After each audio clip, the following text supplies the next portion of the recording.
दोस्तों you can earn YouTube channel को subscribe करने के लिए दबाएं सब्सक्राइब का बटन और घंटी का बटन जरूर दबाएं। नमस्कार दोस्तों, स्वागत करता हूं आपके अपने यूट्यूब चैनल में। दोस्तों समूह में लोक ओएस एप्लीकेशन क्या है? आखिर समूह में लोक ओएस एप्लीकेशन क्यों लागू किया जा रहा है? लोक ओएस एप्लीकेशन बनाने का उद्देश्य क्या है? लोक ओएस मोबाइल एप्लीकेशन के बारे में बेहतरीन जानकारी मैं इस वीडियो में साझा करने जा रहा हूं। दोस्तों सबसे पहले लोकोस मोबाइल एप्लीकेशन क्या है, इस बारे में जानना बेहद ज़रूरी है। स्वयं सहायता समूहों और उनके संघों के लिए एकीकृत समाधान ही लोकोस एप्लीकेशन है। सदस्यों को पंजीकृत करें, सीबीओ बनाएं और उनकी जानकारी को कैप्चर और मान्य करें। इसी एप्लीकेशन के द्वारा संचालन प्रबंधित करें, उपस्थिति, बचत, ऋण वितरण, पुनर्भुगतान, बही खाता पद्धति और अन्य वित्तीय गतिविधियां भी अब आपको कहीं नहीं जाना है। आपको जो मोबाइल फ़ोन है उसी में सब कुछ हो जाएगा। मौजूदा एनआरएलएम अन्य विभाग के साथ सहज इंटरफेस अनुप्रयोग, संबंधित सीबीओ और सदस्य अपना डेटा या तो एप्लीकेशन पर या सोशल मीडिया एप्लीकेशन के माध्यम से देख सकते हैं। एनआरएलएम के लिए अप टू डेट और मान्य डेटा का एकल स्रोत लोक ओएस एप्लीकेशन है। ड्रिल करने योग्य स्थानिक मानचित्रों सहित इंटरएक्टिव चार्ट वाले डैशबोर्ड के रूप में उपलब्ध डेटा पर विस्तृत विश्लेषण, सीबीओ, स्वयं सहायता समूह के सदस्यों और उनके संयुक्त या व्यक्तिगत उद्यमों या आजीविका गतिविधियों के प्रदर्शन की निगरानी भी इस एप्लीकेशन द्वारा की जाती है। तत्काल कार्रवाई करें और लक्षित हस्तक्षेपी की योजना बनाएं। दोस्तों अन्य विभागों और एनआरएलएम, एफआई और सेवा प्रदाताओं के साथ डेटा साझा करने के लिए एक चैनल हो सकता है जिसका नाम है लोकोस मोबाइल एप्लीकेशन। दोस्तों लोकोस मोबाइल एप्लीकेशन बनाने का उद्देश्य क्या है? कैसे एक स्वयं सहायता समूह को शिखर तक इस एप्लीकेशन के द्वारा ले जाया जा सकता है? लोकोस मोबाइल एप्लीकेशन का कार्यतंत्र की बात करें तो आप स्क्रीन पर देख सकते हैं किस तरीके से राष्ट्रीय ग्रामीण आजीविका मिशन की लोकोस इकोसिस्टम के द्वारा सदस्य जुड़ेंगे। उन सदस्यों में स्वयं सहायता समूह के समूह जुड़ेंगे। कम्युनिटी बेस्ड ऑर्गेनाइजेशन यानी कि विलेज ऑर्गेनाइजेशन और सीएलएफएस भी इसी माध्यम से इसी एप्लीकेशन के द्वारा जुड़े जाएंगे। आप स्क्रीन पर देख सकते हैं किस तरीके से लोकोस एप्लीकेशन के द्वारा ई-केवाईसी, बैंक और आधार इनेबल्ड पेमेंट सिस्टम को बड़े आसानी से किया जा सकता है। दोस्तों आगे चलते हैं, अगर हम लोग लोकोस एप्लीकेशन के में किए गए प्रावधान की बारे में बात करें तो लोकोस एप्लीकेशन एसएचजी बीओसीएलएफ को कवर करता है। प्रोफाइल की बात करें तो मोबाइल एप्लीकेशन है एक एंड्रॉयड बेस्ड, जिसमें स्वयं सहायता समूह और ग्राम संगठन के लिए मोबाइल एप्लीकेशन एंड्रॉयड बेस्ड बना के दिया जाता है और सीएलएफ वेब आधारित एप्लीकेशन भी डिज़ाइन किया जाता है। ऑफलाइन ऑनलाइन कार्यक्षमता के साथ लोकोस एप्लीकेशन कनेक्टिविटी क्षेत्रों में सिंक करने का प्रावधान। एप्लीकेशन 4 राज्यों हरियाणा, मेघालय, उत्तर प्रदेश और उत्तराखंड में प्रायोगिक तौर पर किया गया है। आंध्र प्रदेश, बिहार, झारखंड और तेलंगाना समेत एनआरओ के माध्यम से 400 ई मास्टर ट्रेनर ईएमटी केंद्रीय वित्त पोषण के साथ अन्य राज्यों का समर्थन करने के लिए भी इस एप्लीकेशन को तैयार किया गया है। देश भर में 80 लाख स्वयं सहायता समूह, 6 लाख विलेज ऑर्गेनाइजेशन और 30,000 सीएलएफ का कवरेज करेगा एप्लीकेशन। डैशबोर्ड और रिपोर्ट की उपलब्धता के लिए डेटा संचालित निर्णय लेने की ओर बदलाव को इंगित करता है। दोस्तों लोकोस एप्लीकेशन कवर करता है कोर लोकोस एप्लीकेशन और डाउनलाइन एप्लीकेशन।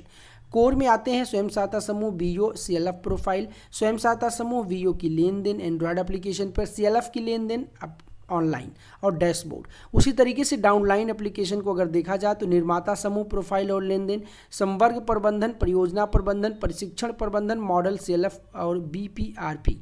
दोस्तों सीबीओ स्ट्रक्चर और ट्रांजैक्शन कवर की बात करते हैं तो बिल्कुल डिटेल में आपको जाने की ज़रूरत नहीं। इसमें आपका कितना आपने स्वयं सहायता समूह के नाम पर लोन लिया है, कितना लोन आपको मिल चुका है, कितना लोन का आपने पेमेंट कर चुका है, इन सभी चीज़ों की रिसिप्ट और पेमेंट की जानकारी आपको इसी एप्लीकेशन के माध्यम से मिल जाएगी।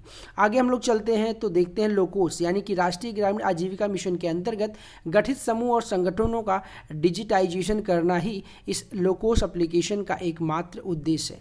लोकोस एप्लीकेशन की बात करें तो लोको धन ओस यानी कि जनता के लिए एक ऑपरेटिंग सिस्टम है जिसको अब पंचायती राज विभाग के द्वारा समस्त ग्रामीण भाइयों और बहनों जो भी संविदा कर्मी हैं वो लोग एप्लीकेशन को उपयोग में ला सकते हैं। स्क्रीन पर देख सकते हैं लोक ओएस ट्रेनिंग एप्लीकेशन है जो 13 MB का एक टूल्स है जो MORD यानी कि राष्ट्रीय ग्रामीण आजीविका mission NRLM ministry of rural development के द्वारा जारी किया गया है। Locos app Google play store पर उपलब्ध है। लोकोस एप्लीकेशन की ट्रेनिंग एप्लीकेशन है। लोकोस एप्लीकेशन का एक लाइव वर्जन इस समय चल रहा है। दोस्तों लोकोस एप्लीकेशन में ली जाने वाली अतिरिक्त जानकारी की बात करें तो सभी सदस्य, सभी स्वयं सहायता समूह और सभी विलेज ऑर्गेनाइजेशन और CLF को इसमें बहुत सारी चीज़ें जानने को मिलेंगी, जैसा कि आप स्क्रीन पर देख सकते हैं। आगे अगर हम लोग बात करते हैं तो लोकोस एप्लीकेशन के लाभ अगर मैं आपको बताऊं तो लोकोस एप्लीकेशन के द्वारा डिजिटल ग्रामीण भारत के लिए एक प्रयास है जिसके द्वारा सभी लोगों तक इंटरनेट कनेक्टिविटी और अपने सुविधाओं को ऑनलाइन एक्सेस करने का माध्यम मिलेगा। मौजूदा प्रावधान जो है और आने वाले समय में लोकोस लगते ही जो प्रावधान हो जाएगा उस चीज़ को मैं आपको बता दूं। इस समय जो चल रहा है स्वयं सहायता समूह या ग्राम संगठन के द्वारा जो भी लोन दिए जाते हैं, लोन निकाले जाते हैं, कितना पेमेंट किया गया, पेपर आधारित डेटा संग्रह और फिर ब्लॉक स्तर पर डिजिटाइजेशन कराया जाता है। CRP का समय और प्रयास लगता है, कोई जांच और सत्यापन नहीं हो पाता। CBO सदस्यों का दोहराव होता है, एकाधिक मंच पर समान जानकारी संग्रह होती है। डिजिटल प्लेटफॉर्म पर CBO का कोई लेन देन डेटा नहीं है। नमूना आधारित निर्णय लेना शामिल है। लेकिन लोकोस एप्लीकेशन के आते ही आपको बहुत कुछ जानने और सीखने को मिलेगा, जैसे कि स्रोत पर डेटा कैप्चर करना, वास्तविक समय के आधार पर एक दिन घंटों के भीतर समय संसाधनों की बचत करना, जोड़ी गई मेकर चेकर अवधारणा, BPM को स्वीकृत अस्वीकृत करने के लिए ऑनबोर्डिंग सदस्यों के लिए आधार अनिवार्य है और डुप्लीकेट चेक के लिए उपयोग किया जाता है। अनुप्रयोगों और SRLM के लिए उपलब्ध अद्यतन यानी कि अपडेट किया हो और मान्य डेटा का एकल स्रोत है। CBO के ग्रेड के साथ डैशबोर्ड पर लेन देन डेटा की उपलब्धता, डेटा संचालित निर्णय लेने की दिशा में एक नया बदलाव लोकोस एप्लीकेशन के द्वारा देखा जाएगा। दोस्तों अगर मैं बात करूं तो लोकोस ट्रेनिंग एप्लीकेशन क्यों ज़रूरी है। सभी राज्यों का राष्ट्रीय ग्रामीण आजीविका मिशन पर जो MIS है यानी मास्टर डेटाबेस है, उसमें दर्ज स्वयं सहायता समूह, ग्राम संगठन, CLF और स्वयं सहायता समूह के मेंबर की प्रोफाइल डेटा को प्रशिक्षण सर्वर में सीमांतरित कर दिया गया है। यूज़र ID और पासवर्ड को सभी राज्यों को उपलब्ध करा दिया गया। सभी राज्यों को प्रशिक्षण योजना NMMU के साथ साझा करने की आवश्यकता है। कृपया लोकोस प्रशिक्षण एप्लीकेशन पर अभ्यास शुरू कर सकते हैं। लोकोस के अंतर्गत प्रोफाइल हेतु अनिवार्य जो जांच है वो जांच आप देख सकते हैं और मैं आपको बता भी देता हूं किस तरीके से लोकोस के अंतर्गत जाने वाले प्रोफाइल को समूह और उनके सदस्यों को जोड़ने के संबंधित कार्य किए जाते हैं। साथ ही समूह, ग्राम संगठन, संकुल संगठनों की मौजूदा प्रोफाइल को अपडेट भी किया जा सकता है। अनिवार्य जांच की बात करें तो migrate profile, SHG, BO, CLF और SHG और संघों के हस्ताक्षरकर्ता के लिए मोबाइल नंबर ज़रूरी है, तभी आप इस एप्लीकेशन को चला पाएंगे। माइग्रेट प्रोफाइल के अंतर्गत सभी सदस्य और स्वयं सहायता समूह विवरण अपडेट करने के लिए स्वयं सहायता समूह के न्यूनतम 5 सदस्यों से अधिकतम 20 सदस्यों तक इसमें रजिस्ट्रेशन एक समूह कर सकता है।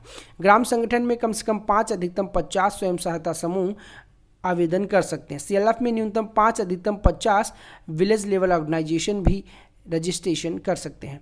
दोस्तों लोकोस प्रोफाइल का अनुमोदन और सत्यापन की बात करें तो BPM द्वारा ऑनबोर्डिंग प्रोफाइल के लिए अनुमोदन अनिवार्य है। अनुमोदन से पहले आधार नंबर यानी कि आधार कार्ड, बैंक खाता और मोबाइल नंबर का उपयोग करते दोहराव की जांच करें। UIDAI के माध्यम से आधार को वेरीफाई किया जाएगा। PFMS NPCI के माध्यम से खातों का सत्यापन किया जाएगा। NGO अन्य संगठनों द्वारा प्रवर्तित स्वयं सहायता समूह को जोड़ने का प्रावधान जो राष्ट्रीय ग्रामीण आजीविका मिशन और राजकीय ग्रामीण आजीविका मिशन फोल्ड में नहीं है।